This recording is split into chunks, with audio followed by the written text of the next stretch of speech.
Hello, I'm Dr. Nelva Lee, and it is my distinct pleasure to introduce to you my new book, Be the Superhero of Your Story.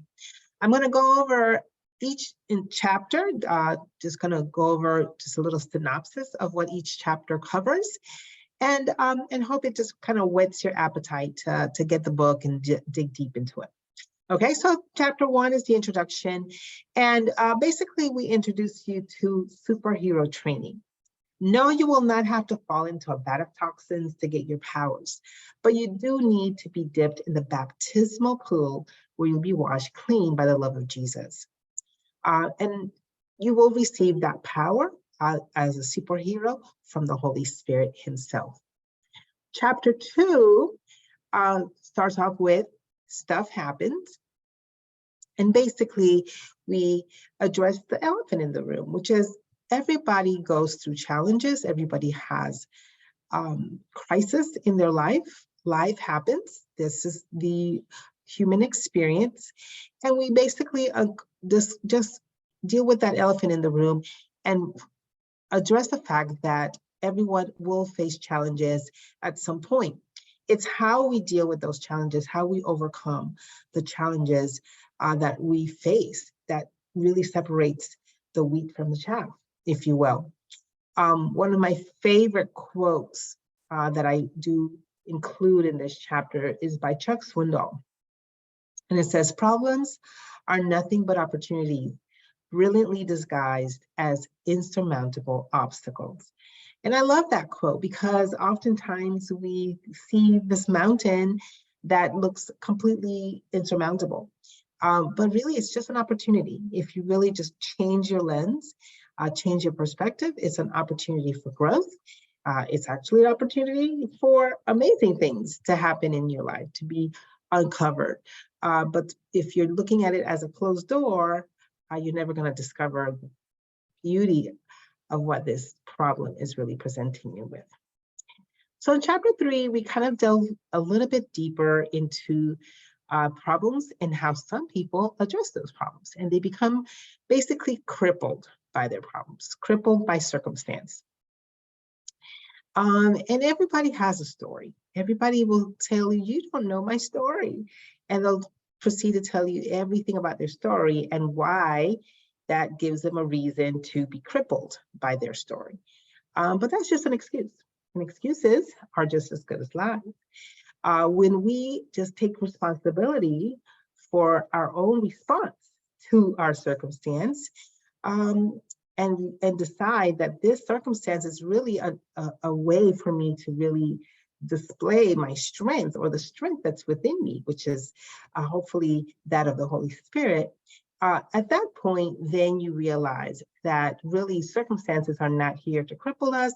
They're not even here to knock us off our game. They're really here for the exact opposite, to display just how much strength we really have. Okay, the next chapter is a little bit more, we delve a little bit more into what challenges are to a superhero, and really what and why without a challenge you never have superheroes. What's the point of having a superhero if you never have challenges? Now, true, everybody's going to have a challenge, but not everyone is going to deal with their challenges properly. So what separates those who are super from those who are not are the ways that they deal with their challenges. But you cannot have a superhero without a challenge. It's impossible. Name me one superhero story where the superhero did not overcome a major obstacle. It's impossible. So you must have a challenge. So what I want you all who are welcoming becoming superheroes to welcome your challenges, because without them, you cannot be super. And then the next chapter, we delve a little bit more into why an origin story is so important, right?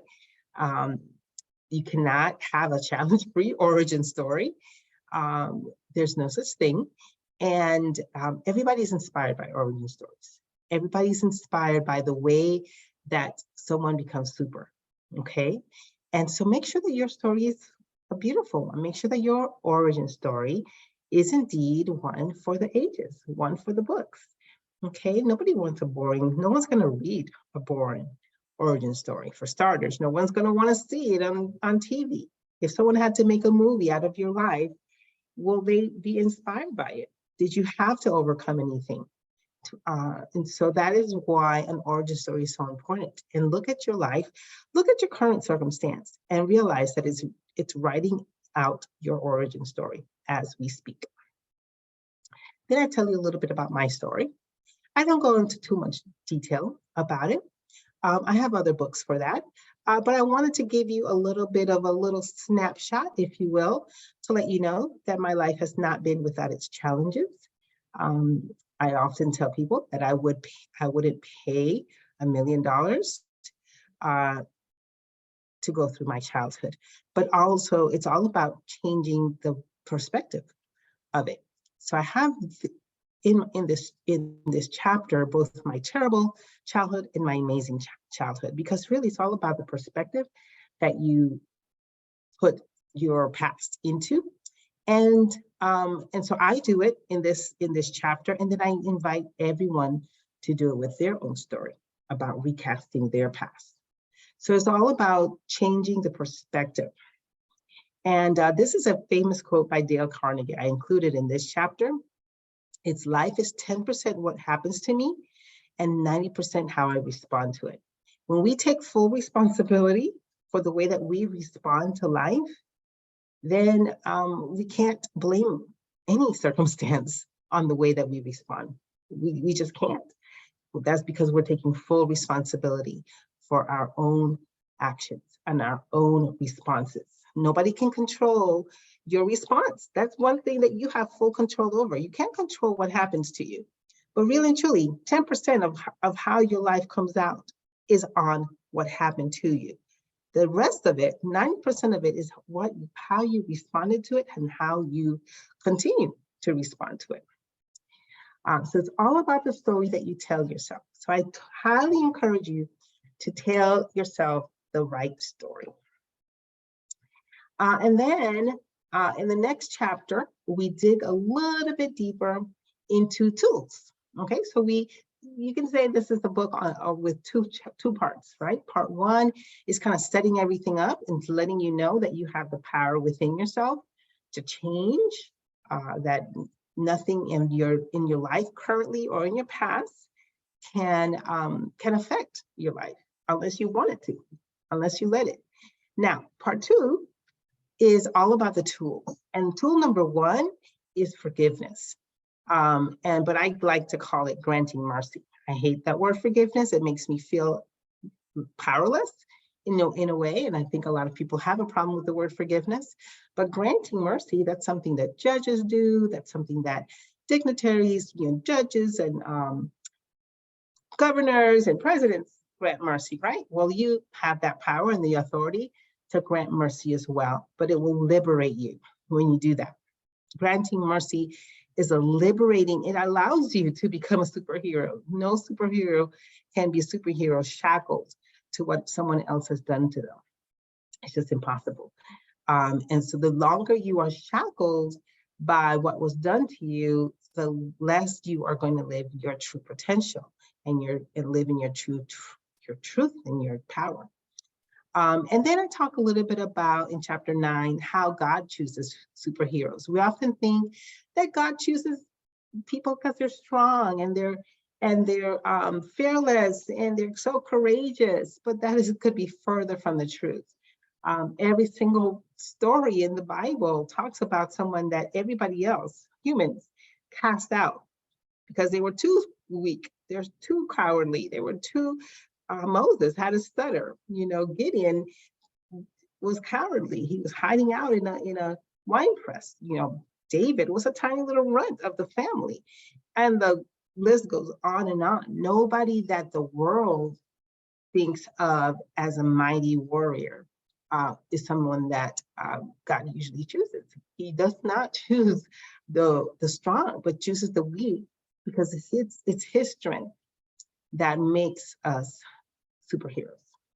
It's when God puts his super on our human, that's when we become superhuman.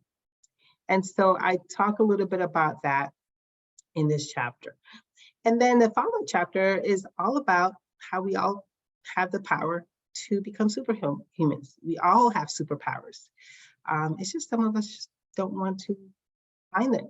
Some of us have seen glimpses of our superpower, but never really honed our superpowers. So we talk a little bit about, in this chapter, honing the superpower that's within us, choosing to be positive and optimistic in the face of adversity is one of them. But we really just talk a lot about how you can hone that superpower, whether it's visualizing your success, seeking your support, etc. Okay, and then in the next chapter, we talk about different tools, right, to address it. So first we uncover what your particular superpower is. Everybody, like I said, has a superpower. So let's uncover what that is. Okay, live your life full of the potential that is within you. I love the parable of the talents because it talks about that, right? And then we talk about the weapons that are at your disposal. So if we're not arming ourselves properly, like a superhero, every superhero has their particular weapon, right? That they really prefer to use. And so I talk a little bit about the weapons for superheroes. And so this is a really important chapter because I think those weapons really apply to a lot of people. I use all of them, but you don't have to use all of them. But I highly encourage you to look at this chapter and to uncover some of the weapons that are at your disposal. All right. And then we talk about the fact that superheroes are people too. Okay. So when you see someone that's super, that seems to be able to overcome obstacle after obstacle, you really need to recognize that that person has their low days. Okay. So it's really important for superheroes specifically to identify that within themselves, and so that they can go about really taking care of themselves. Okay, and there's ways to do that. And then the last chapter is writing your amazing story. So this whole book is really about you as an individual realizing that everybody has a potential to be the protagonist of their story. Well, everyone is the protagonist of their story, but do you want to become a superhero in that story?